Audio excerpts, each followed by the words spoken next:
Hey everyone. I have no clue what happened with the start of the stream, but it apparently is working now. You guys will have to let me know. Um, I am charging the computer right now, so I got a few minutes here before I can take you guys in there. I hope everyone had a great weekend. I hope everyone had a safe weekend. I had a very nice. No, it wasn't. It was actually a rough weekend and uh, not super awesome, but it wasn't terrible. I'm still here. I'm working on cars. I'm having a great time and driving cars and doing all that other kick-ass stuff.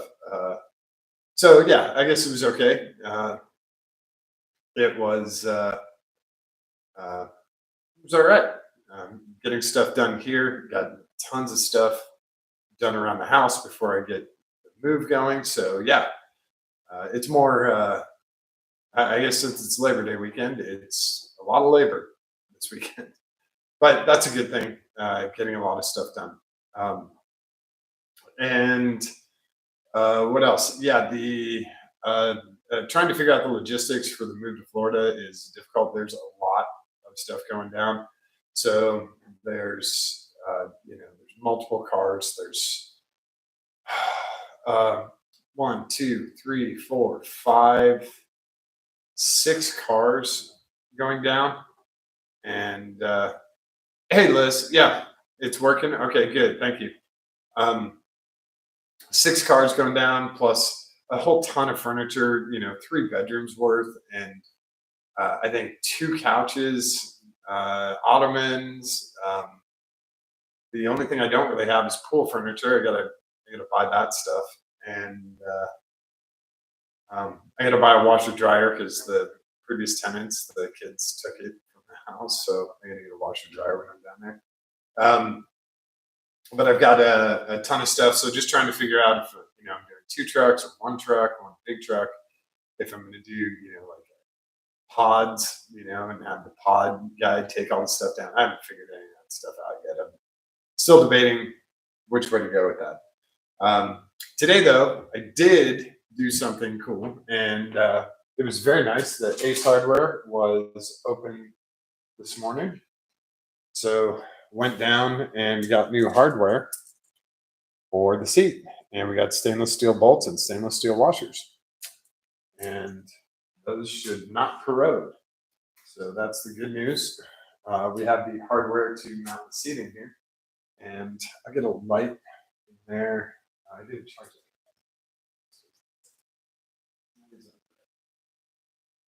But in start, I did this really weird.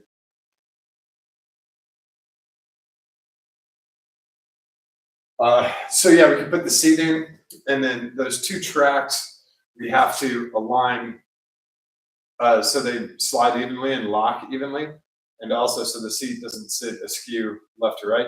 We'll also adjust the tilt. We have five settings, four up front and five in the rear. So we'll be able to tilt the seat, but I need to make sure that those two tracks are straight. Once they're straight, then we can bolt everything down. That's the fun but difficult part.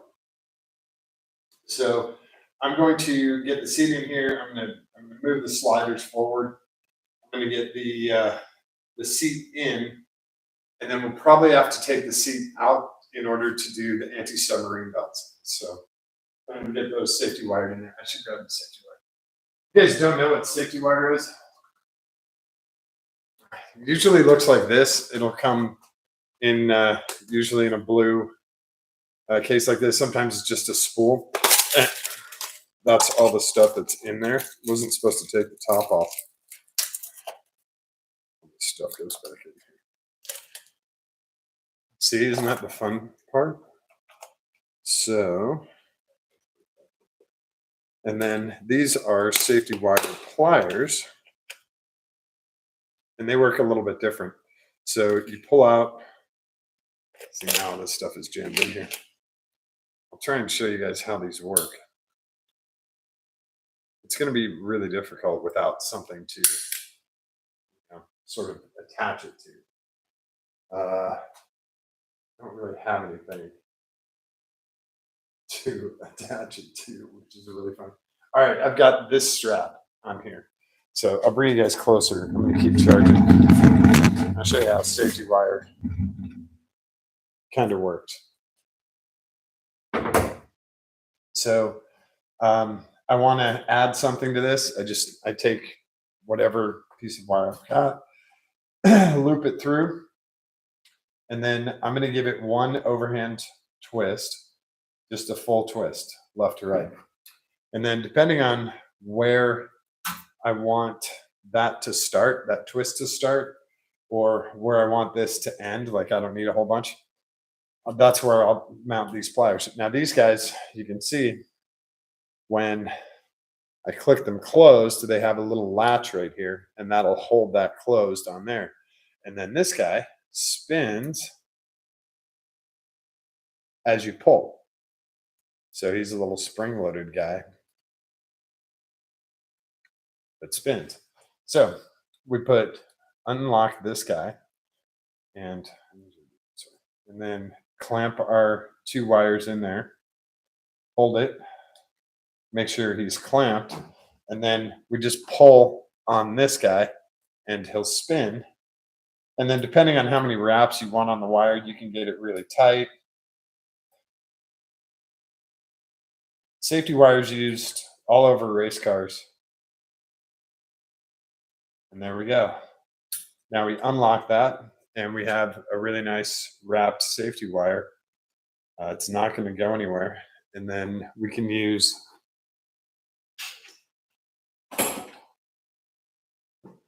regular wire cutters and just trim it to whatever length we want. There we go. Now, the other cool part about this is you can shape this and thread it. Like if you want to, you can run it back through something else. So you only do that section and then you come back through and then you can do this again. And you can keep doing it depending on how many times you want to loop it through. So that's safety wire, and that's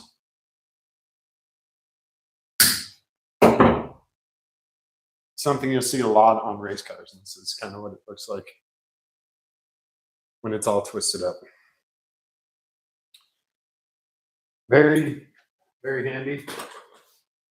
Not the best way to attach something. It is more as a double check or a double safety. Sometimes you'll see it on, if you're looking on race cars, sometimes with center lock hubs, you'll see it, the safety wire goes, the hub nut goes on and then the safety wire goes through it. Sometimes that's a common thing, and they'll do a little strip and then they'll hook it back. They'll safety wire it to itself and then trim it. That's just a quick way to keep the hub nut on. We can also do that with our hubs for this, but we use cotter pins just for speed. For install, we use the cotter pin that comes with it, and that's a very simple setup. We could do a super elaborate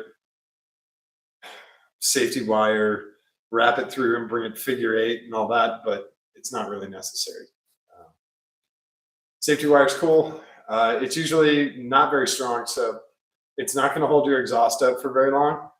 It'll work for a little while, but don't use it for any kind of structural stuff. It's not made for that. It's made as a double check. That's why it's called safety wire, not assembly wire. Assembly wire would be something totally different. But that's what we put on the seatbelts, like I was talking about on the lock for these guys. There's a little hole right here, which is kind of hard to see. See the hole right there? And you put the safety wire through there, and then it won't let this unlock. It'll only go down like that far. And again, you can also use a cotter pin in here. You can use whatever you want. But safety wire is the best way to go. You don't ever have to worry about it once you do that.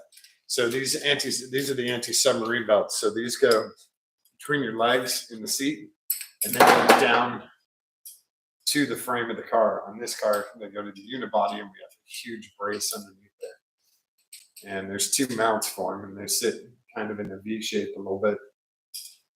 A little bit. They're sort of separated. And they prevent you from, when you're in the car, if you're in a frontal collision and you just have the harnesses on, you can actually slide underneath and slide into the pedal box. So the anti-submarine belts doesn't feel good, I promise. And even when you're just strapped in and racing, you can feel them. Guys definitely feel them. And it prevents you from sliding down. You can only go so far before the belts kick in. And this keeps your head up and, keeps you from sliding into the pedal box. It also keeps your legs safer, because the pedal box, if you're in a frontal collision, usually all that stuff comes into the pedal box area, and you don't want your legs in there anyway. Don't believe me? Ask Dave Purley. Well, you could have asked Dave Purley. He's not with us anymore. Dave Purley hit a wall.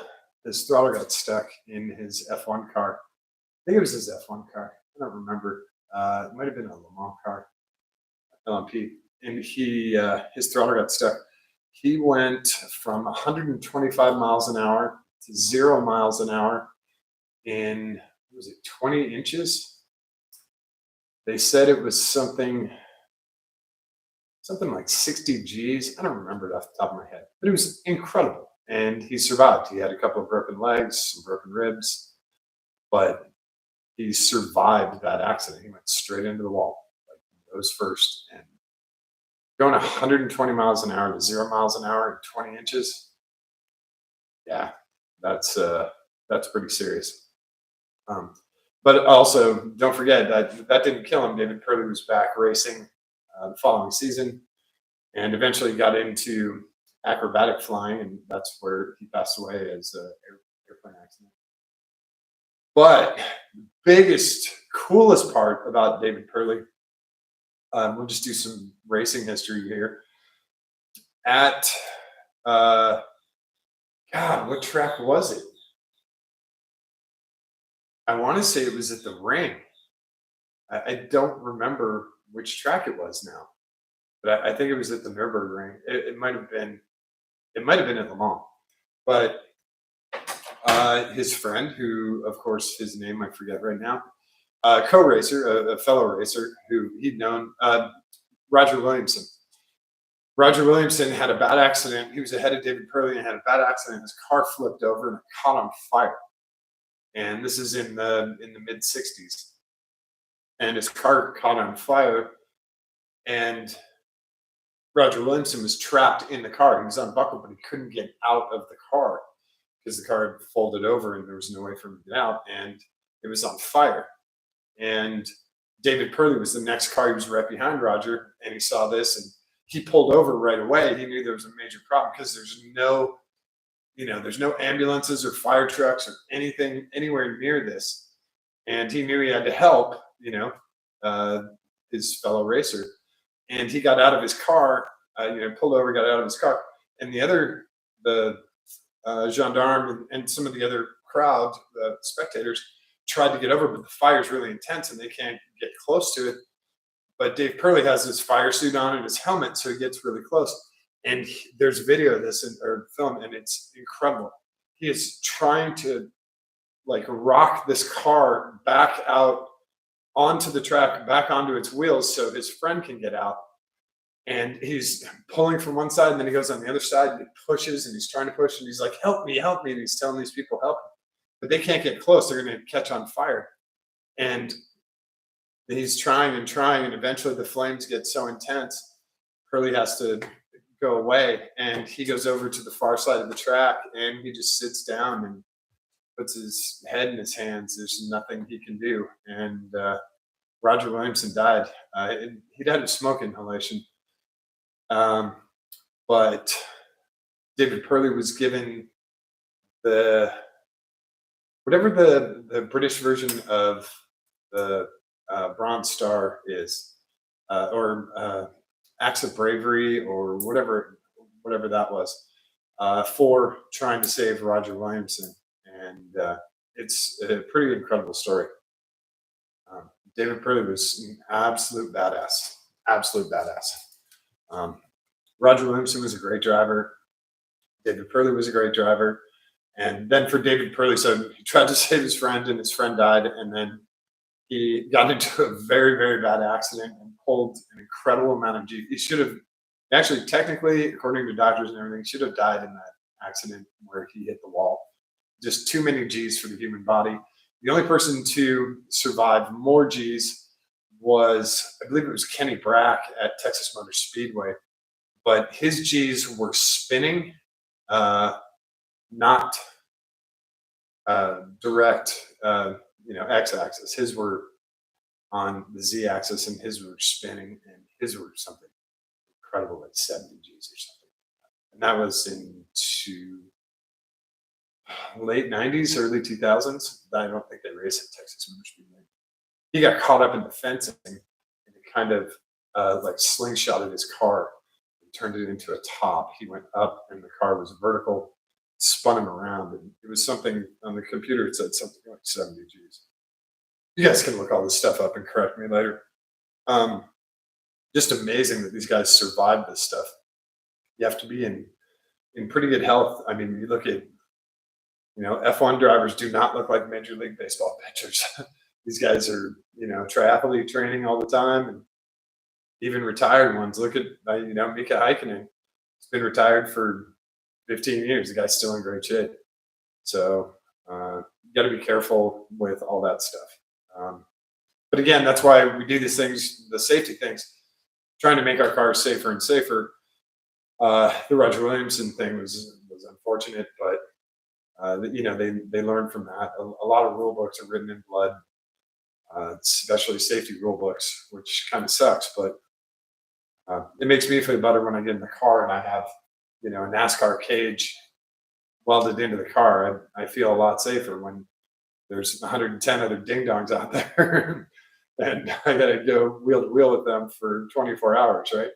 So safety is a big thing, and with all of my cars, I take safety. We joke about it, saying safety second, but it's actually a primary concern. It's something whenever I'm building these things, I make sure that safety is there first. And a lot of people are like, "Oh, that's not cool," or "That doesn't look good," or whatever. I don't give a shit. Safety's got to happen first. Sorry. There's too much like unpredictability. Like what happened with us here, this was completely unpredictable. If Craig was a worse driver, this wouldn't have happened. But wait, I want to trade off a really good driver for not getting the car in an accident? No, thanks. And there's other stuff there too. If the guy in the other car would have lifted instead of trying to get past him, we wouldn't have this. But he was also doing a smart thing because he wanted to get away from the accident. You put the accident behind you, let it happen in front of you. So again, you got to be safe out there. You never know what's going to happen. I've seen some very weird stuff on the track, very weird stuff that you just can't predict. There's no way you can say, this guy's entire, like the center of his wheel removed itself, just absolutely liberated itself, or sorry, the outside of his wheel liberated itself from the hub. Like it was a single piece, it wasn't a 2 or 3 piece wheel, but the whole barrel left the chat. It was gone. And it goes straight off the track into the grass. And his whole car drops down, and he's trying to, steer on a hub. It was one of the front tires, and it just goes, wing. So, and I've seen other videos where that happens to guys too. I don't know what happens if the barrel gets hot and the spokes get hot or whatever and they release, but you watch this, you come up over the hill and this guy's wheel is just going all the way to the left, and you're like, what the hell happened? He didn't hit anything. No one's anywhere near him. What happened? And so, yeah, you got to kind of be prepared for all of that stuff. And the more you go to the track, the more you kind of realize all this weird stuff is going to happen. And you don't get paranoid, but you practice. And when I'm instructing, we actually practice red flag drills. And if you're racing, road racing, red flag means stop. It's like a stop sign. But I tell my students, red flag means fire or blood. And both of those are bad. And you pull over immediately. And I'll tell you left side, right side, into the grass, stay on the track, whatever. They'll tell you the driver's meeting. And you stay within eyesight of the next corner station. And also keep your radio on. Stay in your car. Don't get out of your car. Unless your car's on fire, you have no reason to get out of it. Tow truck will come and get you if it's broken. You know, gotta come in, you come in by yourself. Don't get out of your car on the racetrack. It's a bad idea all the way around. So we practice red flag drills. Just during one of the sessions, they'll throw up red flags and you gotta, go left side of the track, right side of the track, whatever. Stay within eye shot of the corner worker. That's a big cricket. Can you guys hear that thing? Holy crap, where is he? I think he's under the bench up there. He's a big boy. It's good to practice that stuff because you never want it to happen, but it keeps you, it keeps you going. So let's get the seat in here. I'm gonna hope that, actually, you know what I'm gonna do is I'm gonna grab an extension cord for you guys so we can keep you powered up. Don't really need. What? Where'd you go, cricket buddy? You hear me moving, and you stop cricketing. Cricketing? Oh, is it you? There's no way you're making that much noise. You're tiny. How the hell are you making that much noise? Little half-inch cricket. Sounds like a supercharged hen. Down his head. Let me do this. Wow. Power supply is warm. All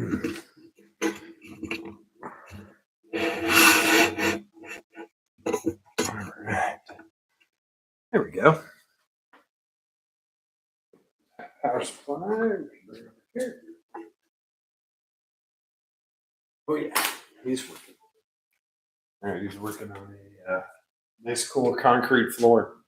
So, you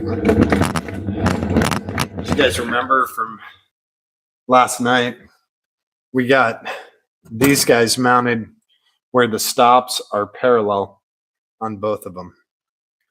So I'm gonna move this out of the way so adjust this so you guys can see the stops.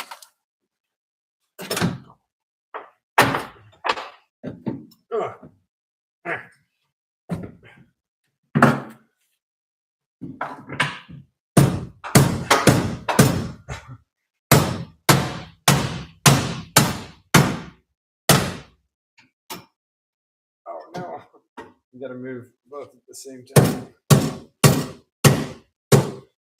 Holes on the block evenly.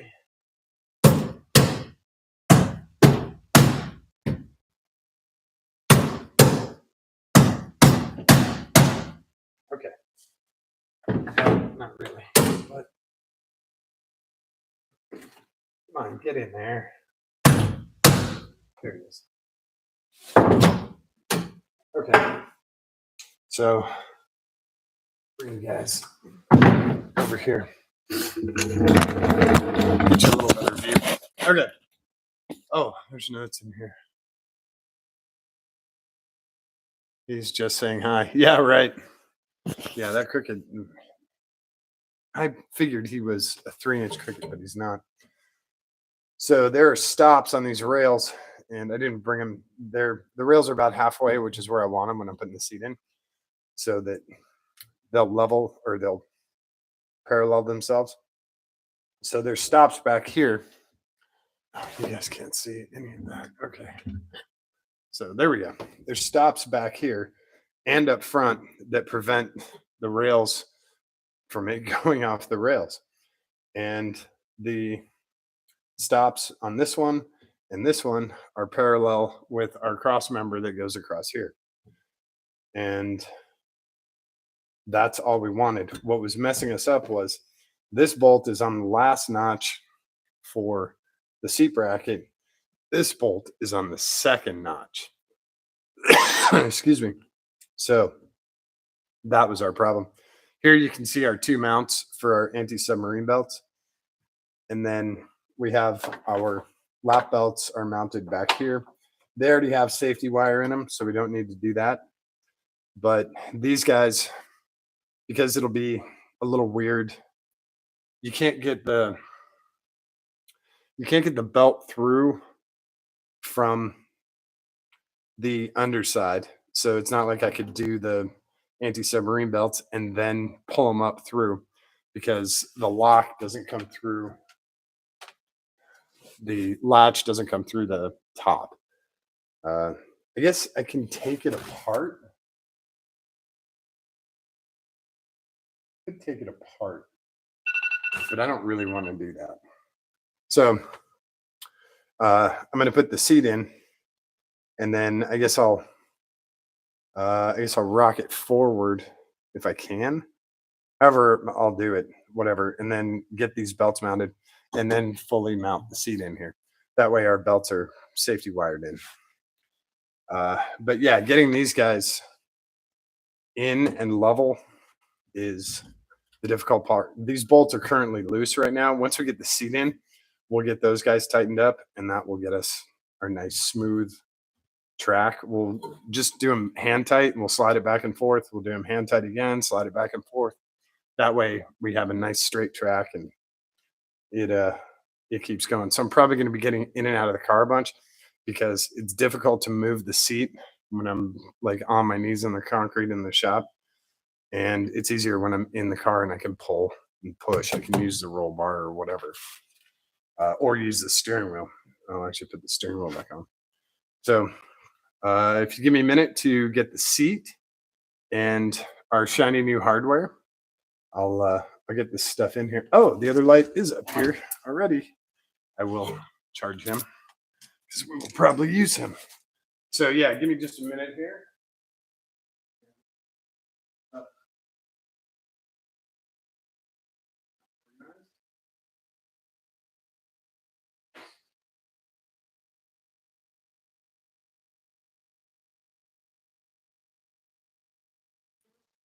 Hey.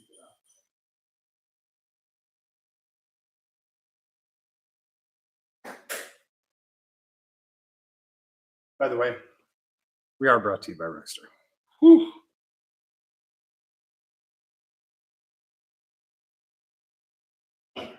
All the power washing today? Oh yeah. So we get some of our supplies in there too. Later. Our new hardware.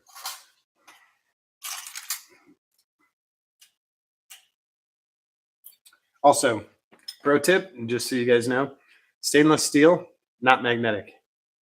Very low iron in there. So, or ferrite, if you want to call it that. So be careful when you're doing stainless steel. If you want something magnetic, it's not going to work real well with stainless. Hang on one sec. I'll be right back. Oops. Grab the rest of this stuff and the seat.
All right, I'm back. Sorry.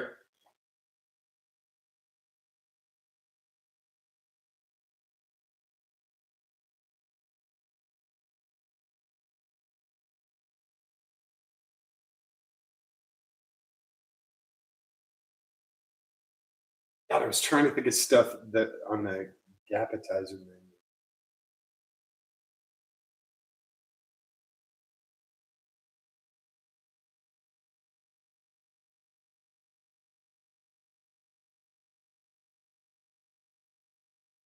Mhm.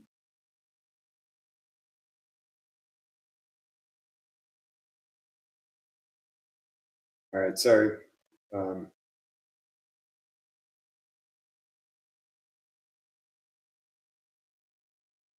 got caught up in a CTSV conversation. My bad. All right, let me put you guys back here. Sorry. Here we go. Little bumps there.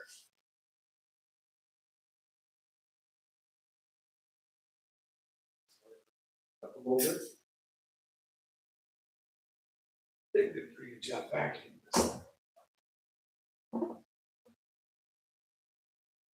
Not do.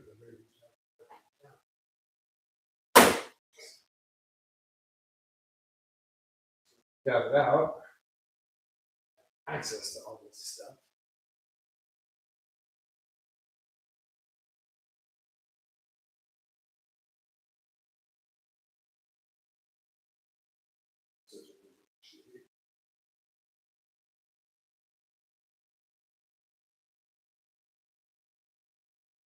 Trying to hold it snug. Okay. All right, we've got our seat, and like I said, this is a PowerTech. What does it say? PowerTech Sport.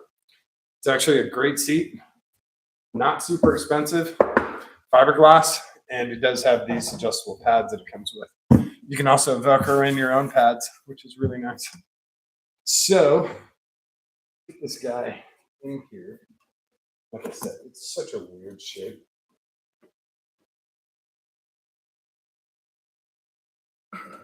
Okay, it's a little bit easier to get in when you don't have track on it. And like I said, we've got our new hardware. So this is going to be a pain in the ass on the far side. Oh, God. I should have done the track. That's why you do the track. Okay. Yeah. I'm going to do the far side first. So I'm going to go in from the other side of the car.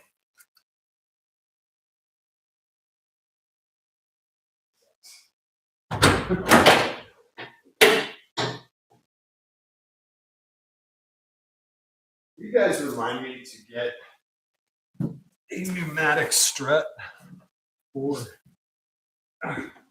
This is such a pain with that crossbar.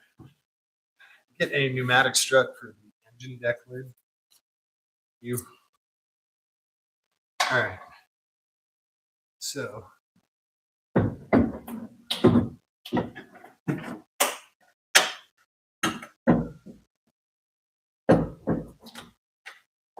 I can't. Okay. This is really difficult.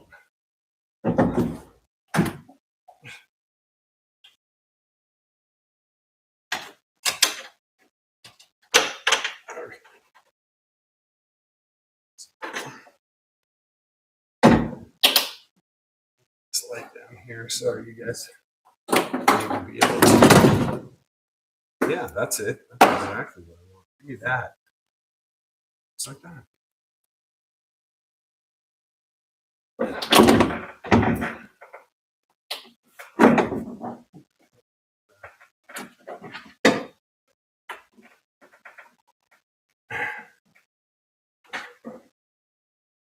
Okay.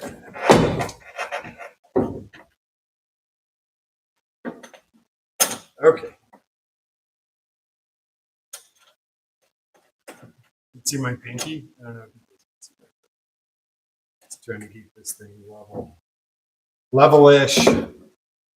Yeah. that's going to be way better. So then, see if I can find the front one. He is on the second.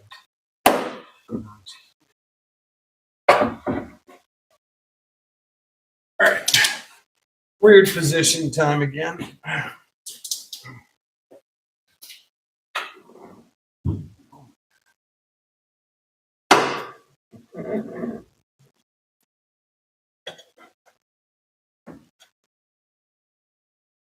I'm about to lose that washer. No, I'm not. This is hard because light isn't down there. Really cannot see that hole. Wow, this all just sounds very bad and very phallic.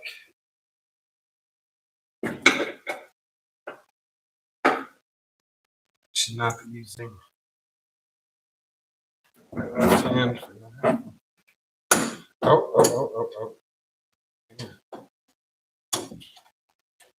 Oh, I know. This is such a weird position.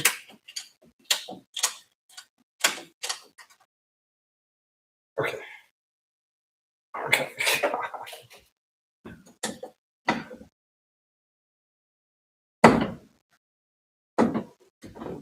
Yeah.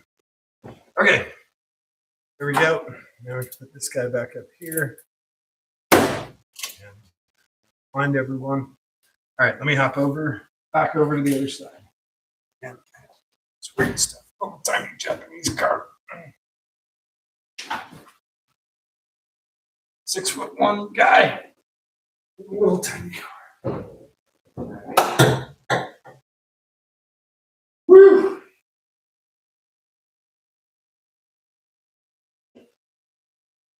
Okay. Come back here. And more hardware.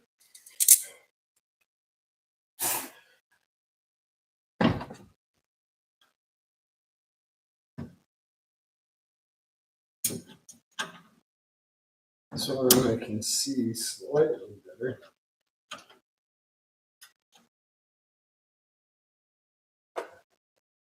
Okay. Here we go.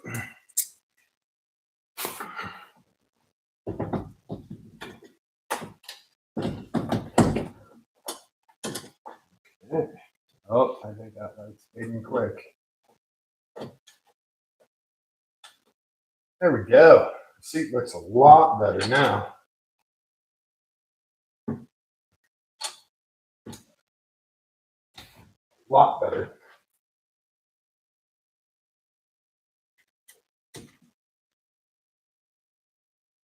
Left hand is pretty damaged.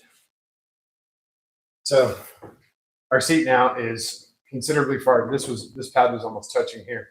So we're now considerably more vertical with the seat, which is a good thing. That's what we want. We don't want to be so far forward that you're at a 90-degree angle, but you also don't want to be, somebody cruise.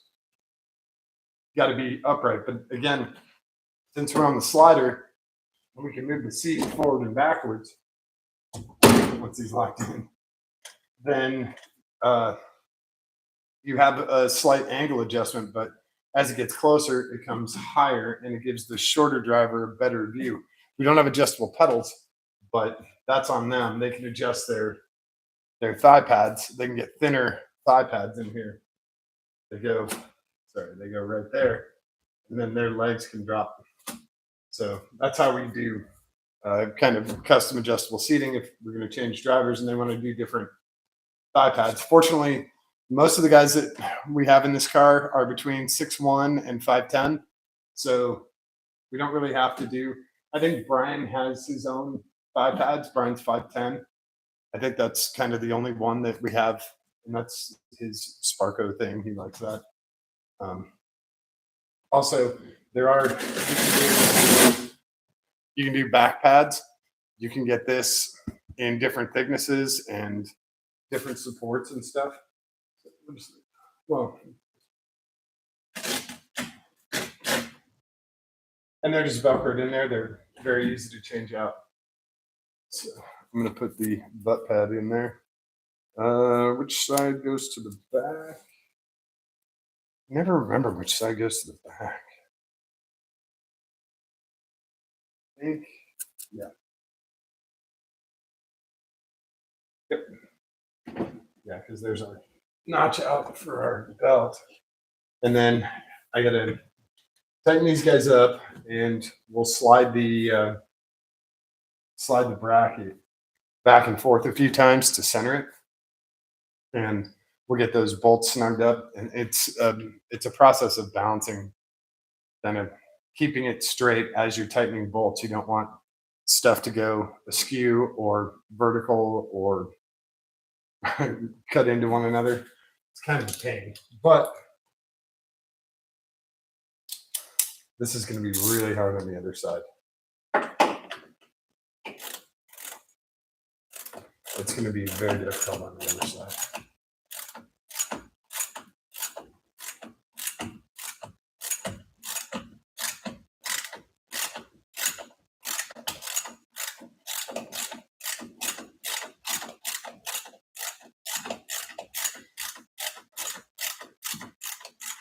Also, on the last trip for these screws, for these bolts, I'm going to do just a touch of blue Loctite, just enough to keep it from vibrating loose. Nothing huge to where it's impossible to get the seat out, just enough to keep them from vibrating loose. Another trick you can do if you don't have, safety wire, or you don't have Loctite or anything like that, you can use hot glue. And you can use just hot glue on the top of it, and that will usually keep you from vibrating loose. Hot glue is usually pretty pliable. Now I'm going to find a 6mm like regular wrench. It's going to take me 5 minutes to tighten this side. Oh, what a pain. The good news is we're done. These are our old bolts. We don't need those. They go into spares now. So if by chance we lose one. Oh, I got these guys. Wow, what do these guys do to my axes?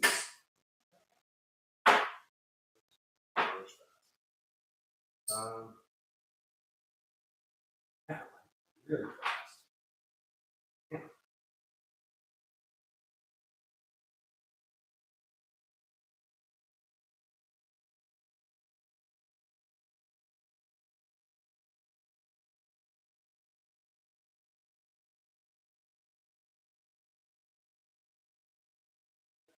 Make sure we got the right size here. I don't know if there's enough room for that guy.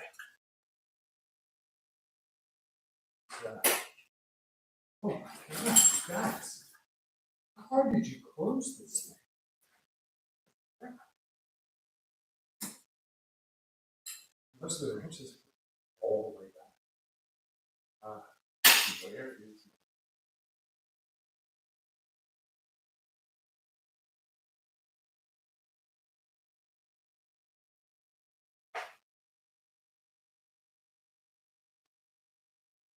Let's see.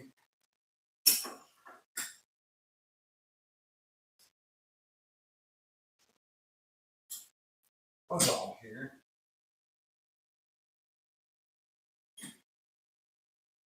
Okay, fits. I have to use them. Pretty small. Back in here, this side.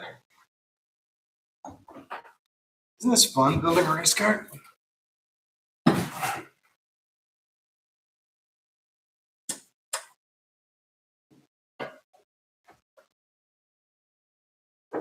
So, okay, that one didn't take very much cranking. This one's a lot more difficult.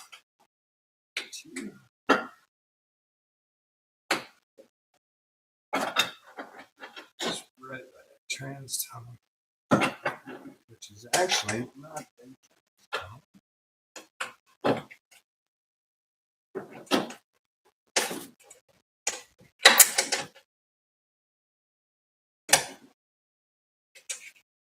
Oh my God. Left-handed, upside down.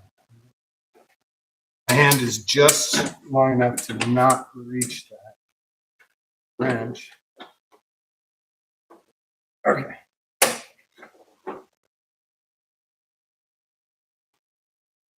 I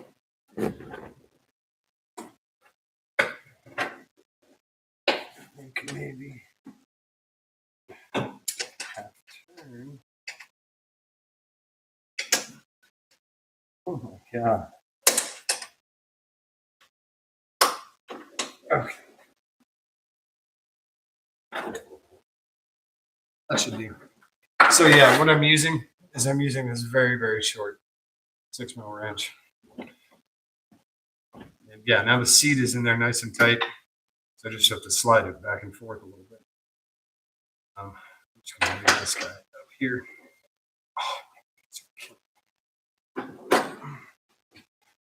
So yeah, just so you guys know, this is not the transmission tunnel. This is actually where the fuel tank is. Because we have a transaxle in the back. Engine's mid-engine. So this is actually the fuel tank that's up underneath there. Kind of cool, right? It's 13 gallon fuel tank. I don't remember off the top of my head.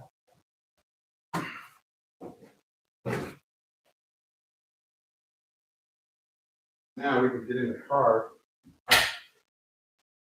and hopefully slide stuff back and forth. I should get these tools in here just for feet's sake. See how close we are to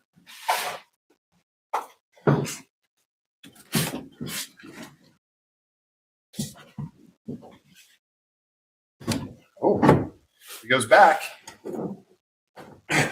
It's really hard to go forward. Okay.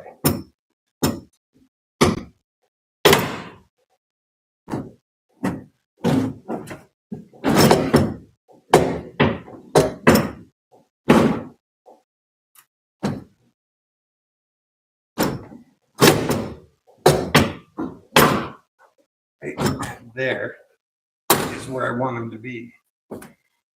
That's a little forward even for me, but this is where we're going to tighten down tracks and see how straight we are.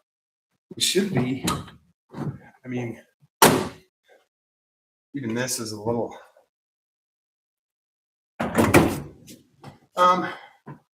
Yeah. With my suit on, he'll be a little bit.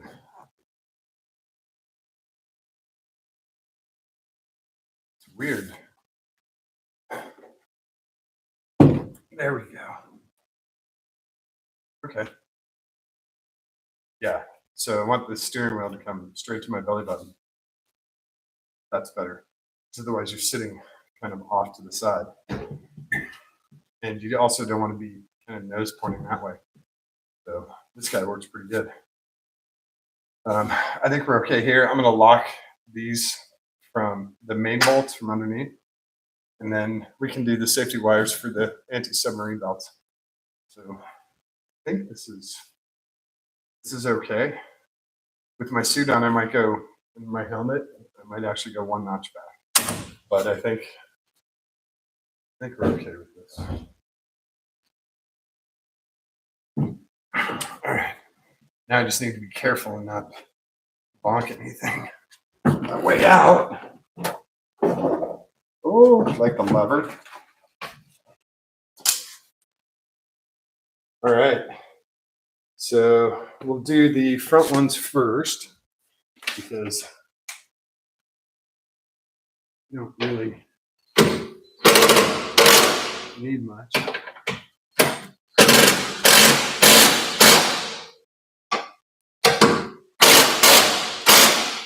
Okay, that's done. Now let's do the backs.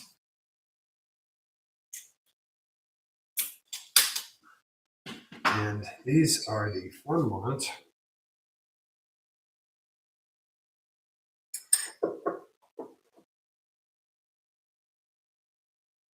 I'm curious if I can stay tight as I I wrench him? Oh. That's very handy. Not spinning. Oh, now I started to spin. So, need to get a socket on him.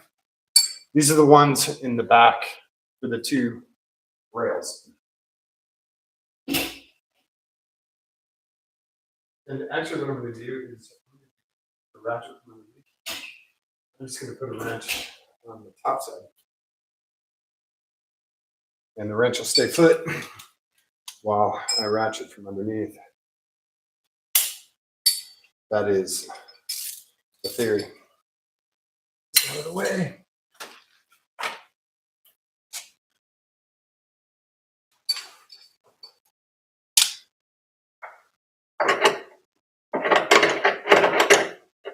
Oh, of course.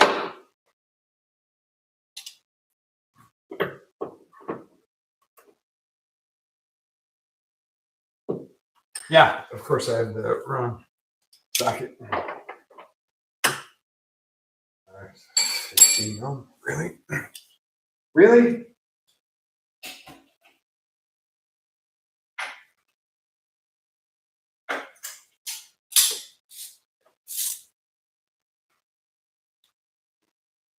Wrench.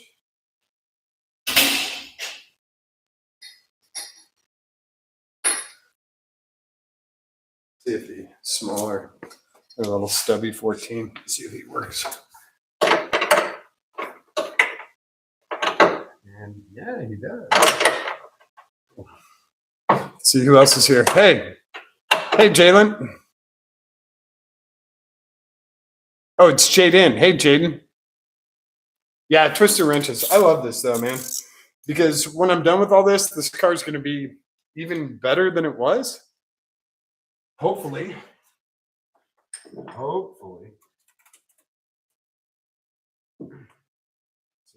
that wrench is going to stay put. Nice. Crank this down, and hopefully this bracket will form like it did last time when we initially put it in. Or actually, I think it came from planted like that.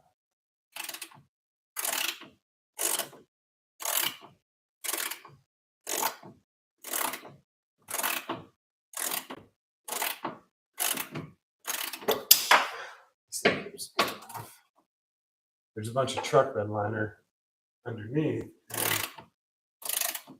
trying to keep pressure on it. Oh. This is one of those feel things. You can feel it getting nice and close.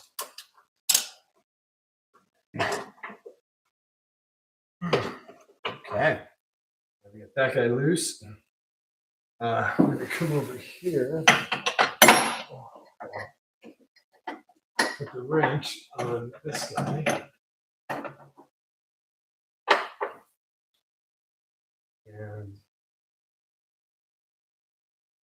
we'll crank from underneath. Hopefully he stays put. I might have to do this left-handed and right-handed. It's going to be weird with the seat in the way here. Where are you?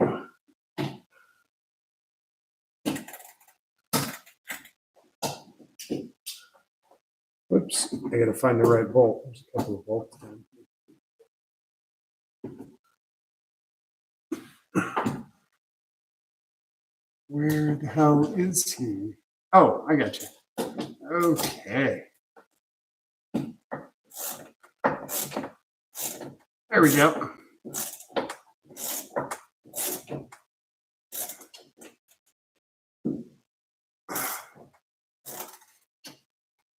All right.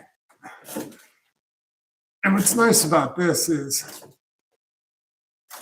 when you get some practice in, you'll be able to feel when it is metal on metal contact, and you'll be able to feel when it's tight and you can stop.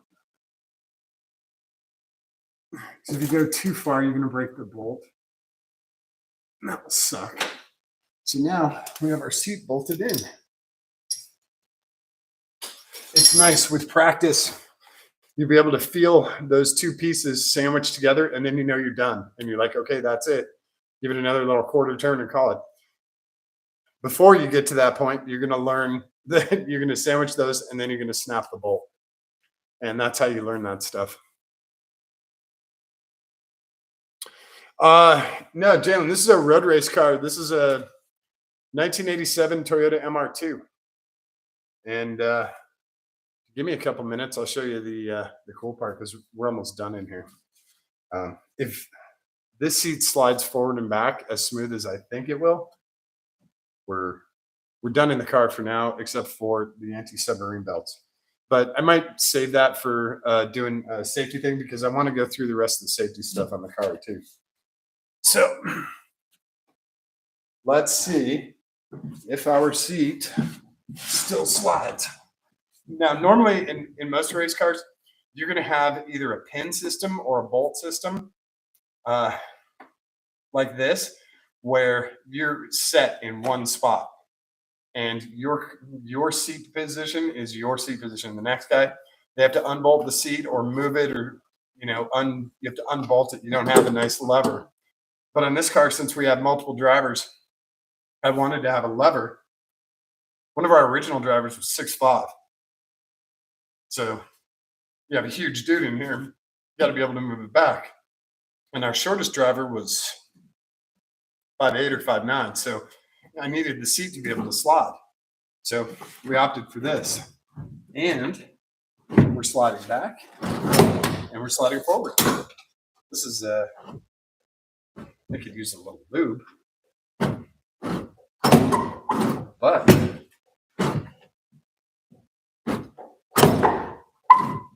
yeah, it just needs some grease on that little center section there. So, with my suit on, I'm going to be. This is hard to do without the thigh pads in there.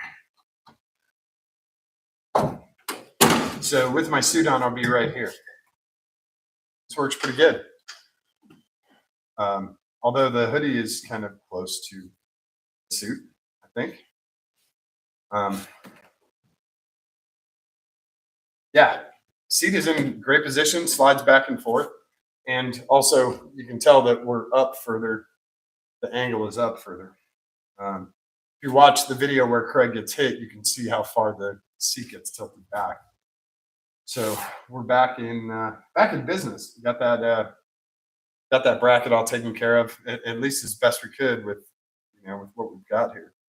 So I'd probably even be up. Come on, buddy. There we go. There we go. That's it. A little bit of bend in the arms. I'll be a little bit more forward with the suit on. So yeah, this works pretty good. Where's my pads?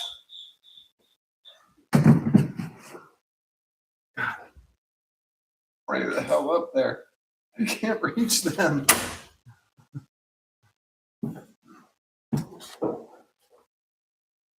Scooted them too far away. Yeah, you put the thigh pads in. And I believe these guys are ambidextrous. But I see the white paint here, which means he goes on the left side. And our anti-submarine belts sneak up through the middle there. So this probably even be not that far. Oh crap.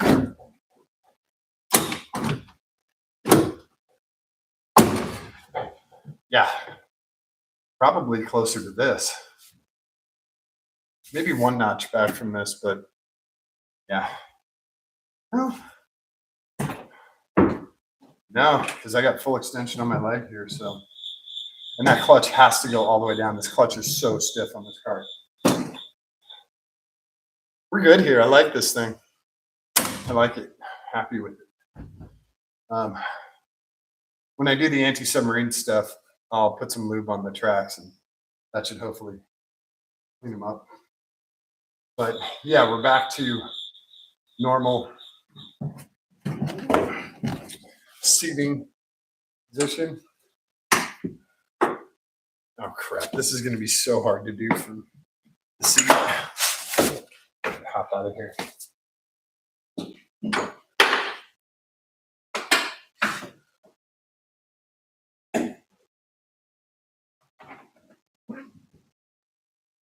Hey.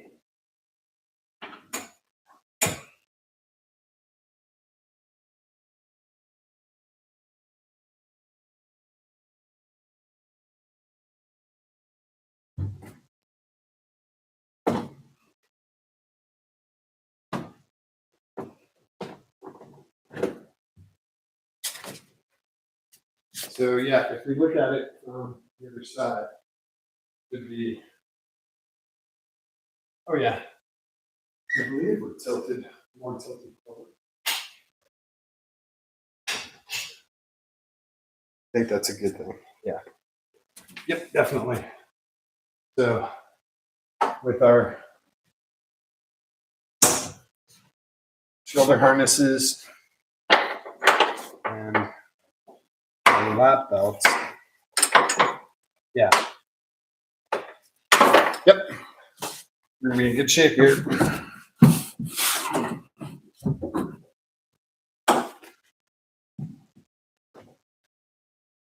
So we do our harnesses with the steering wheel, just holding them tight. Yeah, this is great. This is going to work out really nice. I don't know what the hell that was. Cool. See, it flexes a little. I don't know what's flexing.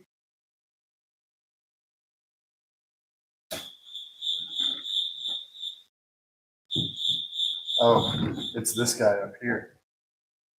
This bolt is not.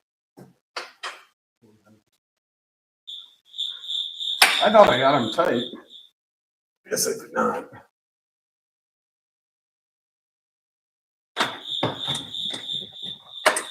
Again, trying to do this blind. Tiny wrench. Oh, God. In a little tiny hole here.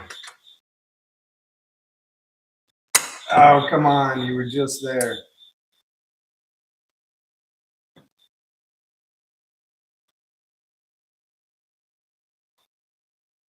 You got 6 options. Get in there. Oh, come on.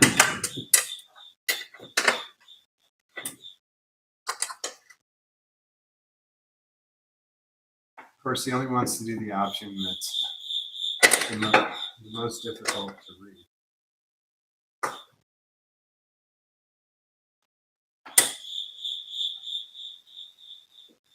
There we go. So, down. Oh, yeah, he was not as tight. Okay, there we go. Oh, yeah, no more wiggly. Very nice. I'm super happy with this. Okay, seat is back in. I like that. You guys like that? You guys are okay with it? All right. All right. We got other messages here. Jaden, yeah, I'll show you the engine. Give me a second here. Put some of this stuff up. We'll go through we'll do a quick run through the car since you're new here. No problem. Happy to do it. Let me move you guys out of the way. I still have the belt here. Right there. And I'm going to just put the keyboard in a safe spot. So otherwise, safe spot. Oh, that's crunchy. That's what we go. Okay. All right, let me bring you guys back and up. Where did my up go?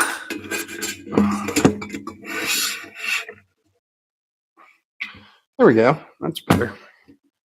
All right, I'm going to pull power supply too, so I can move you guys around. So, there we go. It's a little better view of the car.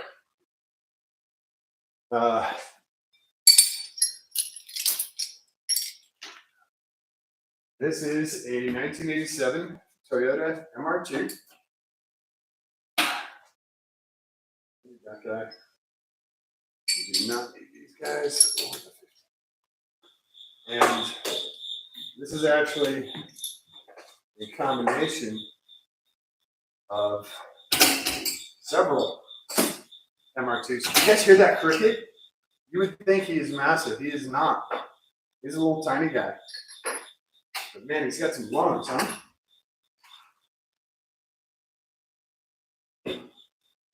Okay.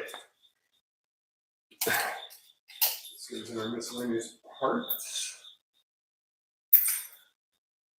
One of these days I'll sort through all the bolts. That'll be a fun live for you guys, won't it? All right. So, back a little bit here so you can see me. It's a 1987 Toyota MR2, and it's actually parts from 3 different MR2s and a couple of other cars, all kind of in one. So the main chassis is from the white car. All right, I'll just start at the beginning. We originally started with the red car, and we put the roll cage in and started rebuilding the engine. And when we put the engine in, we found out the frame was not going to hold it. So we went looking for another MR2, and we found this white chassis, and the guy wanted to sell it. It was originally an automatic. It had the 40 GE, but it wasn't his thing. He wanted to get rid of it. He had a bunch of cars, and he sold it to me for $151. And I still have the title. And I was like, hey, great. And the engine had like 200,000 on it or whatever. Chassis didn't have any rust on it. It had a little bit of corrosion, but nothing compared to what the red chassis did. The red chassis would have just folded in half without the roll cage. Yeah. So we got the white car here. The white car had hit a mailbox. The impact bar, the hood, the windshield was badly damaged. And there was a huge dent about 3 inches back from the front edge of the roof. So that was one of the other reasons it was so cheap. It was major damage on the car. So we started off with a transplant. Cut the roof off the white car because it was destroyed, windshield. That goes to scrap. Did matching cuts on the red car, which had a sunroof, but it wasn't damaged or anything. Did the matching cuts on the red car and took the roof off the red car. We cut the roll cage out of the red car from the mount plates, and we did new mount plates in here. And put this roll cage in from the red car, welded it in, and then we put the roof from the red car on here. And the roof is so close to OEM spec, we're within 1 millimeter of OEM spec with the roof. Like, one of the ways you would break into MR2s that people would do is they just push in the back glass. The gasket was soft enough, and you just push in the back glass. This is Lexan, it's super flexible, and I can't push this in. There's no way that I can push that in. That's how tight we got the roof. So really impressed. Also, I have an OEM windshield, and it lines up perfectly with the radius around here. So you did a great job getting that roof back onto this car. Whole thing was gutted. All the sound insulation took forever to get that crap out of there. And so the other parts we used from the red car, the doors, because they're obviously cut out for the roll bar. You can still see some red occasionally. There's some back here. And then we use the hood from the red car and the front impact bar from the red car. What else do we use? Obviously, we use the shifter, a whole bunch of other stuff. And we ran, we tried to run with the 4A GE. We had blown up a bunch of engines at a couple of different races. One of them we blew up literally 4 hours before we were supposed to race. It was a brand new engine, it just ate itself. That's when I decided we're done with 4A GEs. I'd screwed with too many of them, spent too much time on them, and I could not get one to run. So that's when we moved to this engine. And pop this open. So you can see what we have here. And we spent about 4 or 5 days getting this thing in here. That is a Camry engine. That is the Toyota 1MZ, all aluminum block, all aluminum heads, V6. So we have, originally we were about 100, 120 horsepower, somewhere in there. Now we're at between 220 and 240 horsepower, and we're about 2,400 pounds on the car. This thing has so much torque. It's fantastic. The downside, very tiny oil galleys in this. So your RPMs, your red line's like 6,700 RPMs. It doesn't rev out really high, but it sounds great with straight pipes. So even at 6,500 RPM, it sounds awesome. It has incredible torque. Remember, this is just a commuter car engine. It's not really, it's designed to haul families, not designed to haul ass. So I got one of these out of a manual Camry that we got in Dayton, Ohio, drove it here, pulled it out, cleaned it all up, all new fluids, cleaned all the stuff out, ran diesel through the trans and all new fluid in there. The block got painted and then certain parts got Cerakoted, like the throttle body, the plenum, the intake, fuel rails, the valve covers, and then the rest of the block got painted. Most of that stuff is to protect it from the elements here in Ohio. God, Ohio can screw some stuff up. Anyway, we spent a few days trying to get this in here because there's a lot of rules about cutting firewalls. And we didn't want to cut a firewall, an OEM firewall in the car, because that would put us in a different class, or they would just completely not let us race at all. So we spent a lot of time. We had laser levels up in the shop, like on the top of the toolbox and over there. And we were getting this perfectly set inside the engine bay. And my friend Chris did the engine mount on that side, the engine mount on this side, and then the front engine mount. And then for the rear, we could actually just use the OEM. And Chris did a fantastic job on these. To get this thing, like, oh, sorry, dead bug.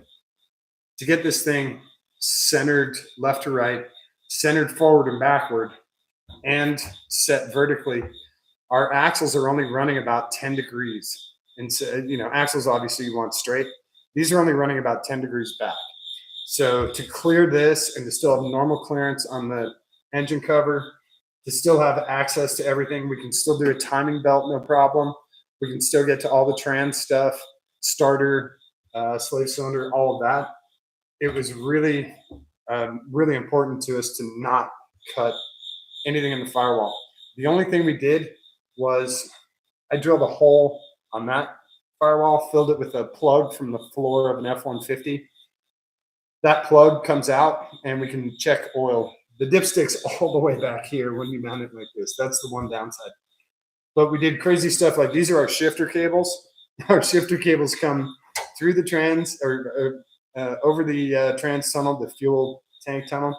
They come up through here and then they route down to the transmission. That versus coming all the way around or coming this way and S-ing back. This was a cleaner way to do it. So these are custom shifter cables. That's kind of it. This engine was rebuilt by myself and Nate Millison. Nate Millison is an awesome Toyota tech, and the guy's absolutely brilliant, super cool. And he and I rebuilt this one, and this thing's been fantastic. We've run a few races with this, absolutely no issues. This thing pulls so hard.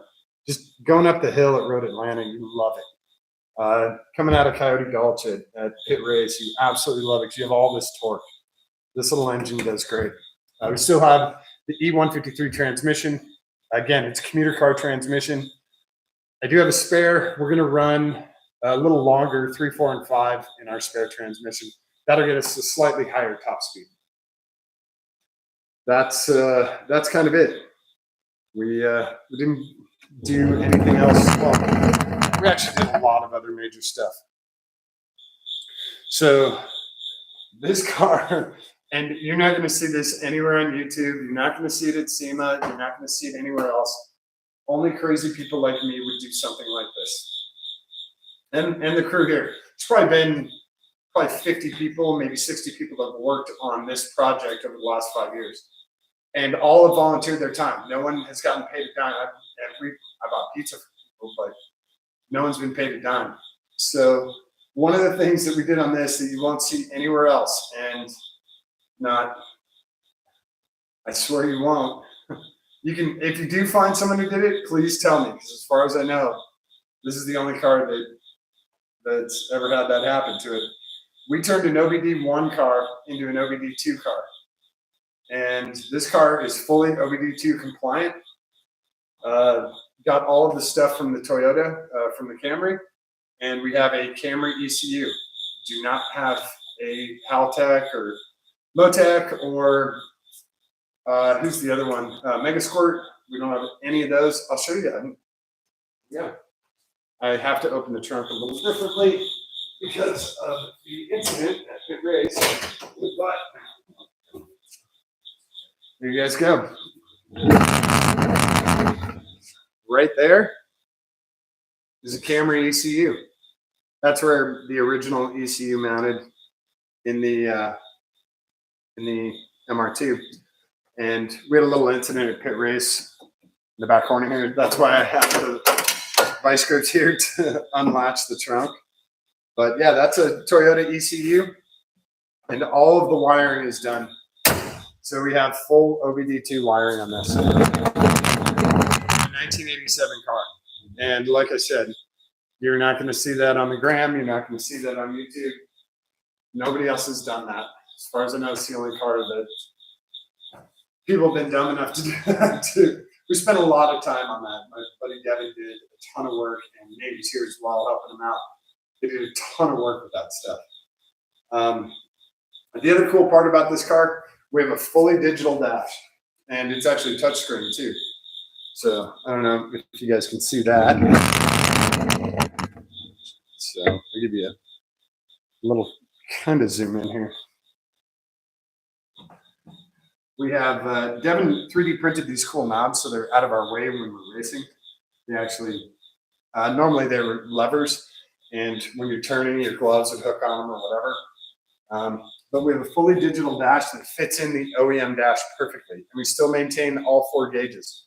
So we have fuel, oil pressure, water temperature, and voltage.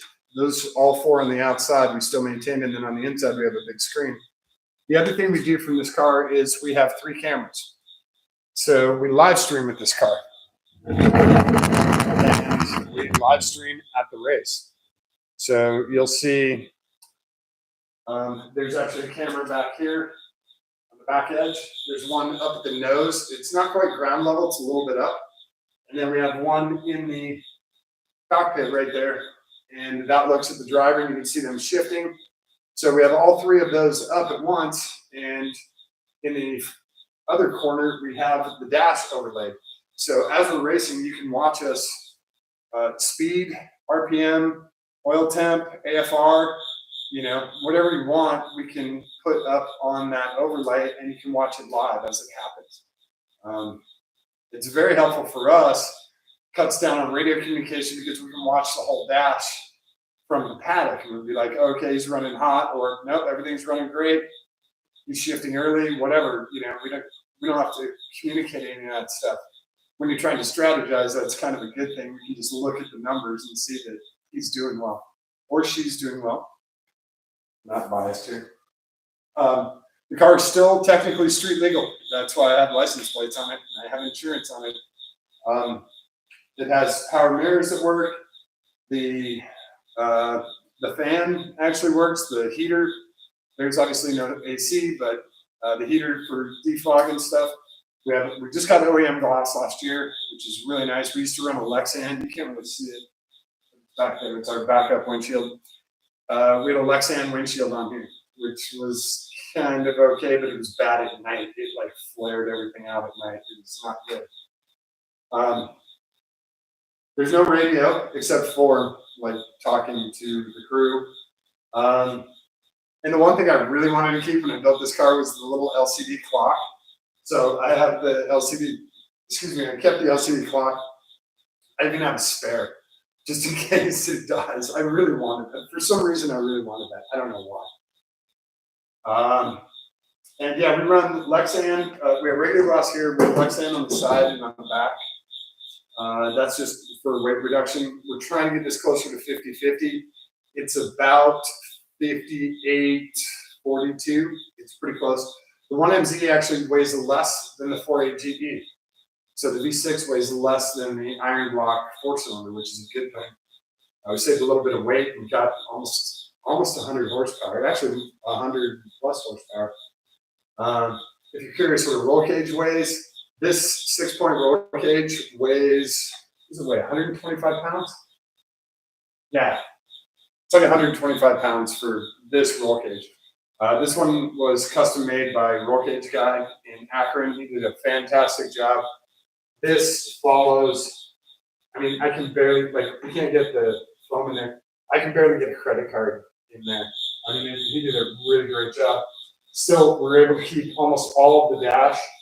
He went through the corner where the AC vent is, which is our power kill. And so we were able to keep all of the dash. We did the X brace at no charge. And then I paid extra for the NASCAR door, which I really wanted on the driver's side.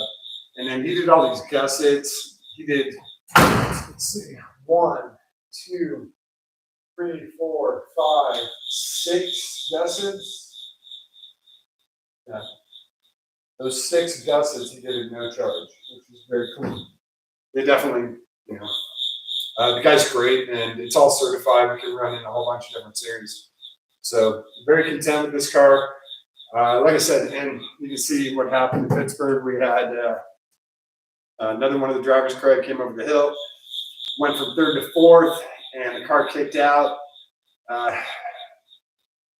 The guy behind him was in another MRT with a V6 in it, the only other one there. And Craig was headed towards the grass on the right, and this guy thought Craig was gone, but Craig's a really good driver, so Craig recovered. As this guy tried to get past him, he hit Craig in the corner at about 50 miles an hour. That's why we're fixing the seats, because it bent the brackets down.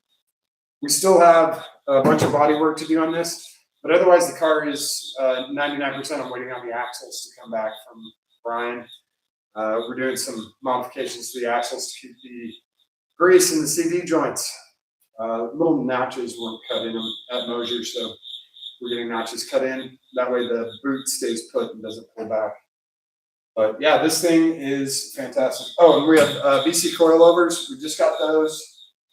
We got those right before Road Atlanta last year, and they have been fantastic. We ran them at Pit Race, and they are absolutely dialed in. They are really, really great. Very happy with the BC coils. What else do we do? Put the battery up front, and that's really it. There's not much else. It's OEM suspension with control arms. We do have adjustable end links. And again, no power steering, it's manual steering. The steering rack has been rebuilt. And that's kind of it. We run 949 racing 6 ULs. We have 3 sets of these, 1 on my Miata, and then 2 sets for this car. And we take all of those to the track. That's really about it. This car's great. And the other good part is it's safe enough that you can hand it off to a beginner and they can go out and do laps and not really worry too much about it because they'll be safe at the full cage. And we have a Lifeline fire suppression system in there, which is really nice. So you don't have to worry too much about someone else in the car. As long as they can drive safe. Oh yeah, and that was the other downside about the accident. Actually, it's an upside. The exhaust came off.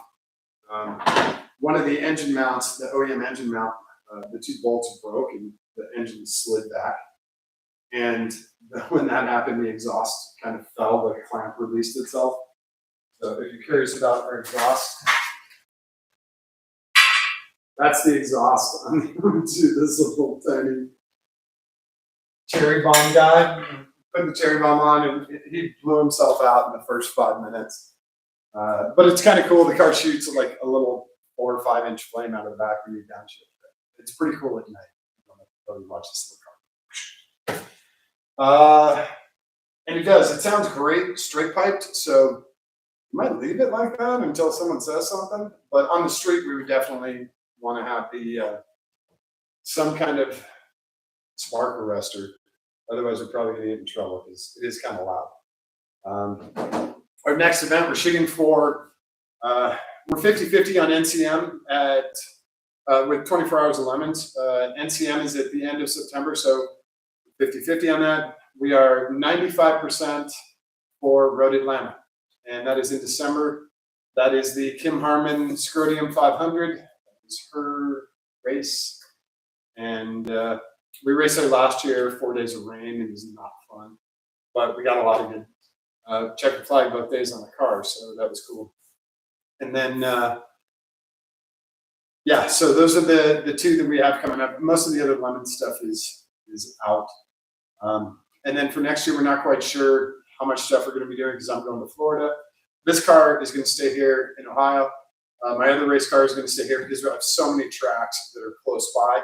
It's kind of silly for me to take them all down there and then have to ship them back up. So they're going to go into secure storage up here.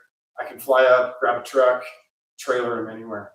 That'll be a much better way to do it.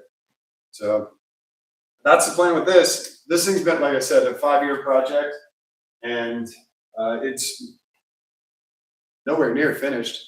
We got a lot of body work. I have 5 different color whites on here.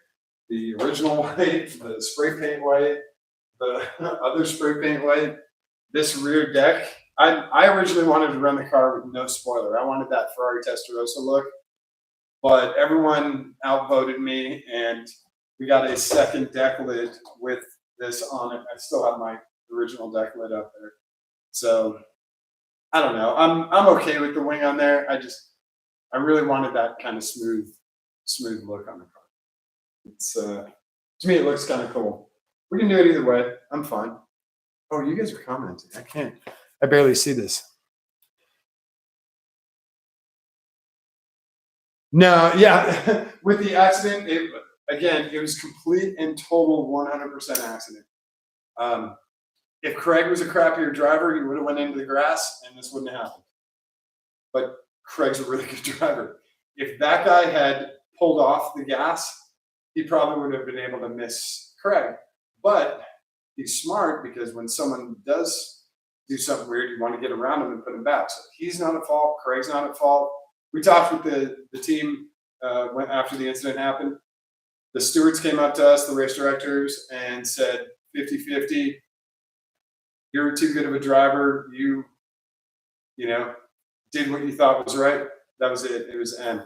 And when it comes to racing, there's no insurance or anything. So it's not like I can call my insurance company and like, hey, I got hit at 50 miles an hour in the grocery store parking lot. They don't buy that shit.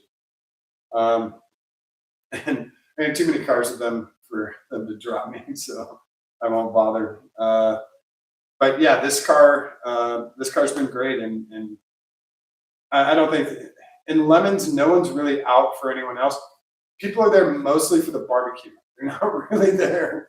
Some guys are there to race and try and win stuff, but most people are there because it's a lot of fun. You see some very, very crazy builds. some very cool cars, but the people are really great. And for me, that's the most fun.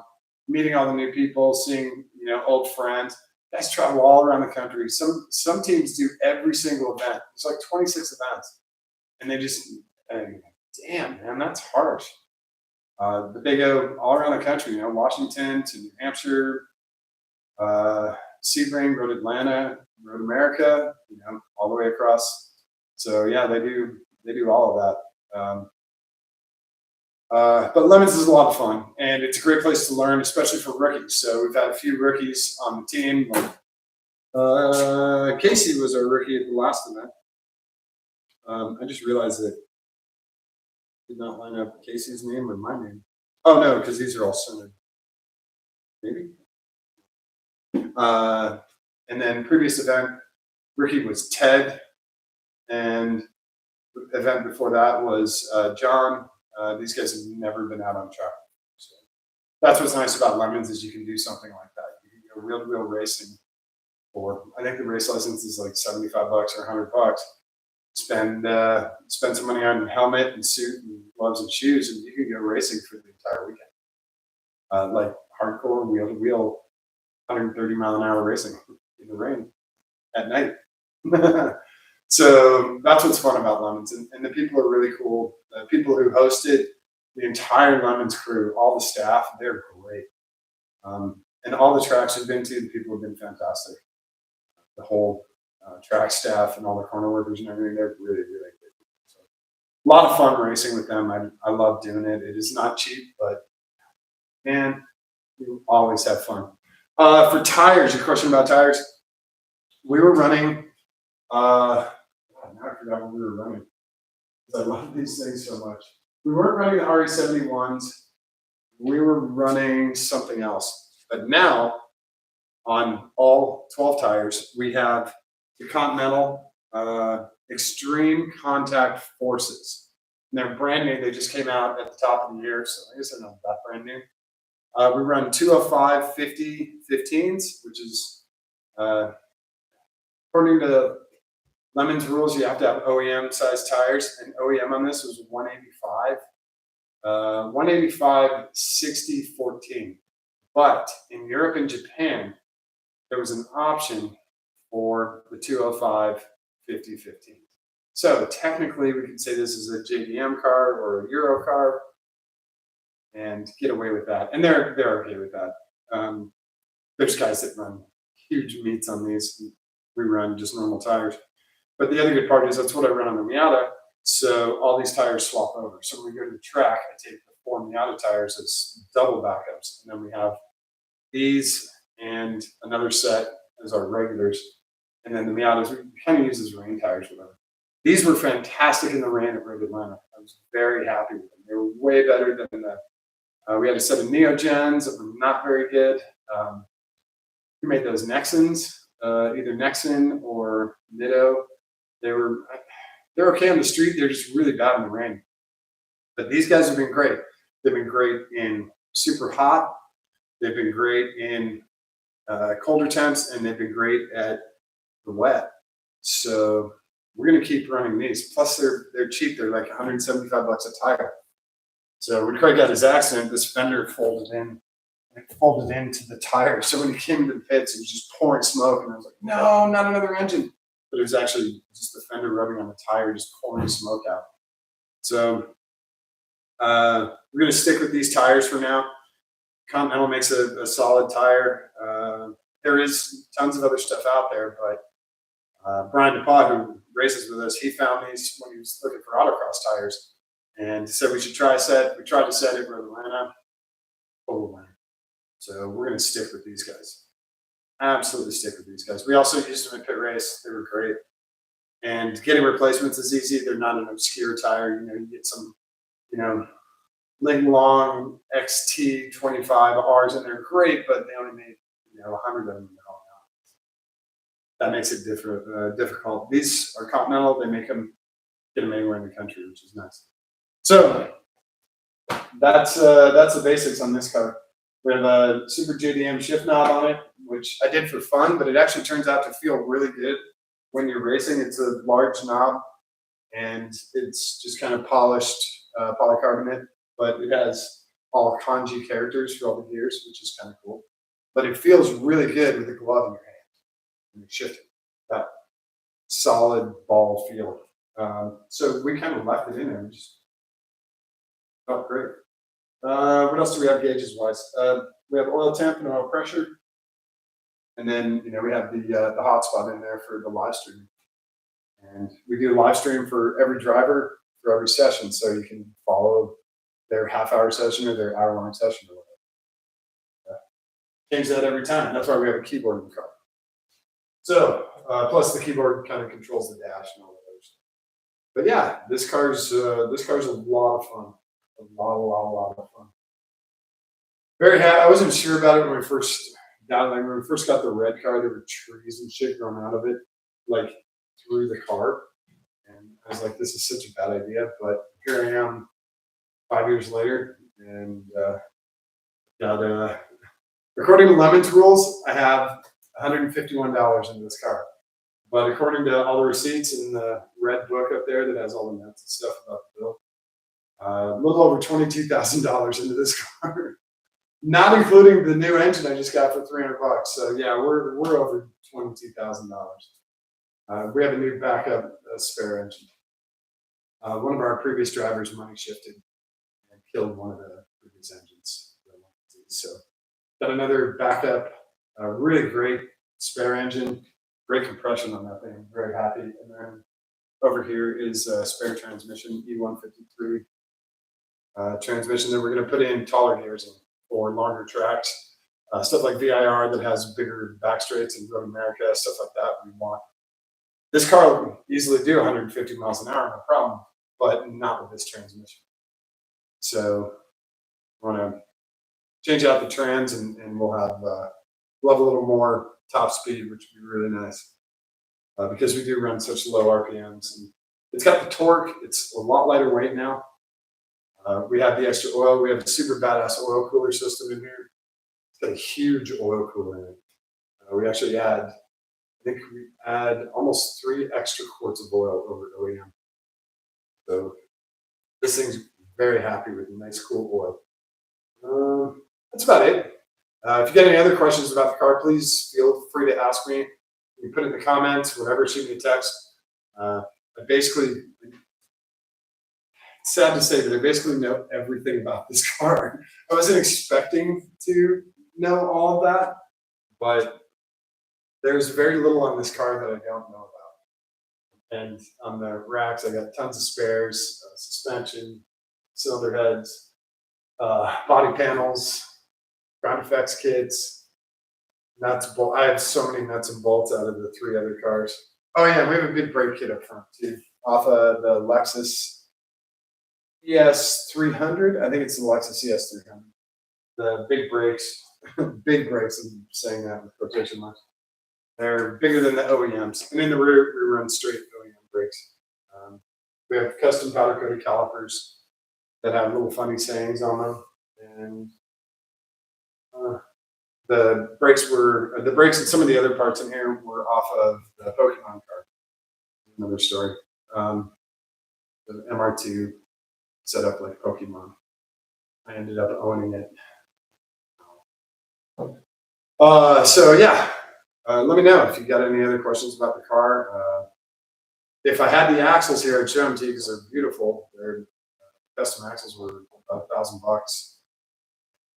They're beautiful axles. The CV joints are awesome. They'll hold up to 700 horsepower is what Mosier told me. So pretty content with that because we're only at 240, 220.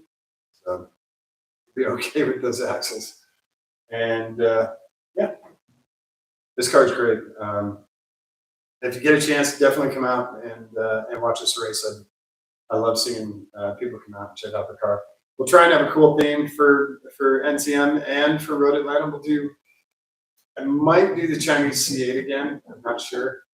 The prototype. We did it as a Chinese C8 prototype, which was very, very funny. A lot of people like that one, so we might try that one again. Or come up with something cool. I'm sure someone will do something silly on TV or on YouTube or Hawk Tour or whatever, and we'll have a theme generated from that. So we can do them pretty quick. We can do them in about 4 or 5 days. So see how it goes. No politics, no religion, fun, silly. We like to stick to racing too. Our Kimi Räikkönen theme was one of my favorites. I think that was probably my favorite theme. We had Kimi, 4 teams that he raced with on 4 different corners, and a huge picture of him on the hood. All of his famous sayings, leave me alone, I know what I'm doing, and wash, and all that stuff. Don't talk to me in the corners.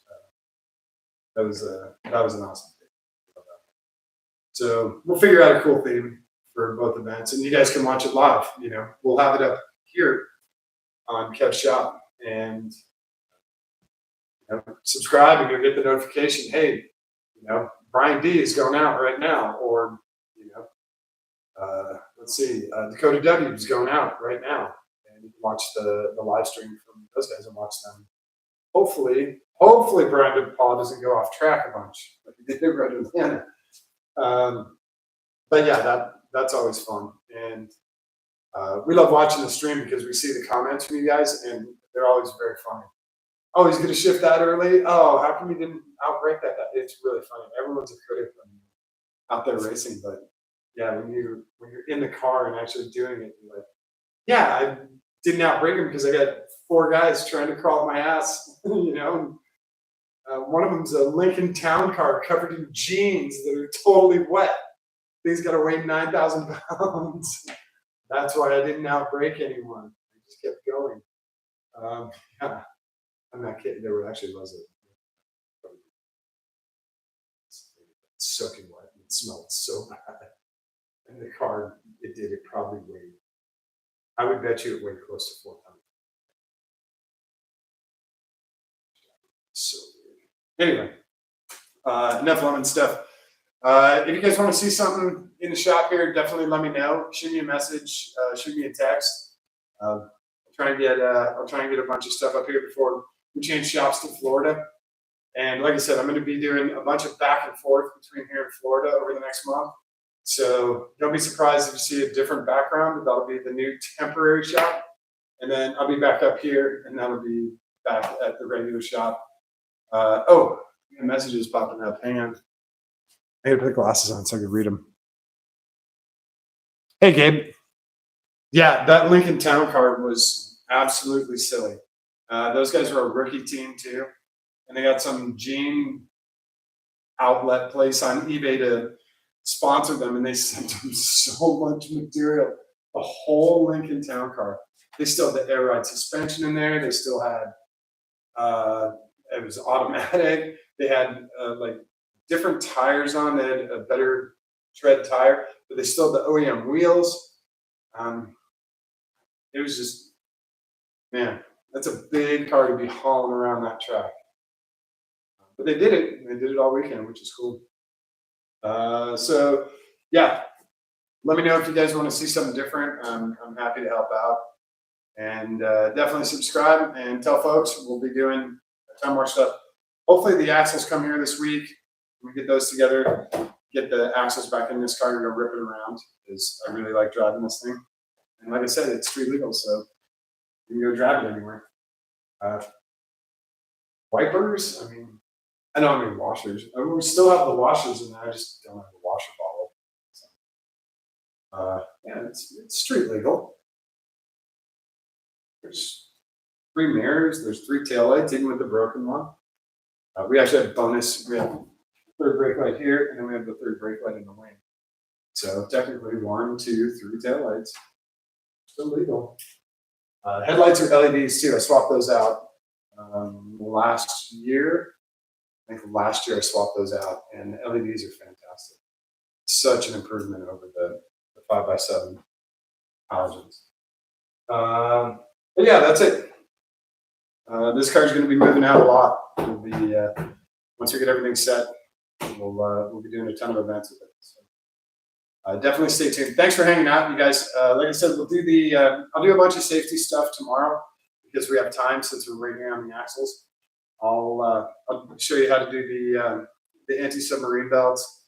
Although in this car it's kind of odd because we have to move the seat to do that, but I'll show you guys how to do that. We'll go through the fire suppression system, and I'll go through the electrical cutoff too.